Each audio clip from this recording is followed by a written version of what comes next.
বিছানায় বসে নীরব যন্ত্রণায় কাটাচ্ছে ১৭ বছর বয়সী শরীয়তপুরের মবিন। দুরন্তপনা এই কিশোর এখন অন্যের সাহায্য ছাড়া চলতেই পারেন না। কয়েক মাস আগেও সুন্দর একটি ভবিষ্যতের স্বপ্ন বুনেছিল সে। বৈষম্য বিরোধী আন্দোলনে গুলিবিদ্ধ হয়ে হারিয়েছে চোখের আলো। ছেলের ভবিষ্যৎ নিয়ে দুশ্চিন্তায় দরিদ্র এই পরিবারটি।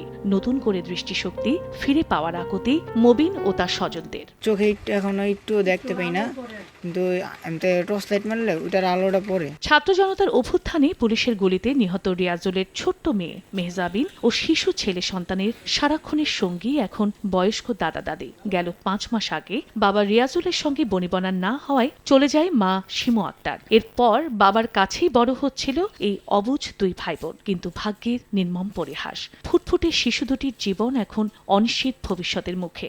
হাইজো আমার দেওয়ার মতন কোনো লোক নাই, আরে নাতিনেগো আমি না দেখলে দেখার মতন কোনো লোক নাই। সরকারের তরফ থেকে সব ধরনের সহযোগিতার আশ্বাস জেলা প্রশাসনের। যারা শহীদ হয়েছেন তাদের পরিবারের যারা সদস্য রয়েছেন তারা যেন ভালোভাবে তাদের বাকিটা জীবন যাপন করতে পারেন। একই সাথে যারা পঙ্গুত্ব বরণ করেছেন, আহত হয়েছেন, তাদের কিভাবে পুনর্বাসন করা যায় সেই লক্ষ্যেও আমরা সমন্বিতভাবে কাজ করার পরিকল্পনা গ্রহণ করেছি। জেলায় ছাত্র জনতার আন্দোলনে পুলিশ ও নিষিদ্ধ ছাত্রলীগের তাণ্ডবে ১২ জন প্রাণ হারিয়েছেন, আহত হন অন্তত ২৫ জন।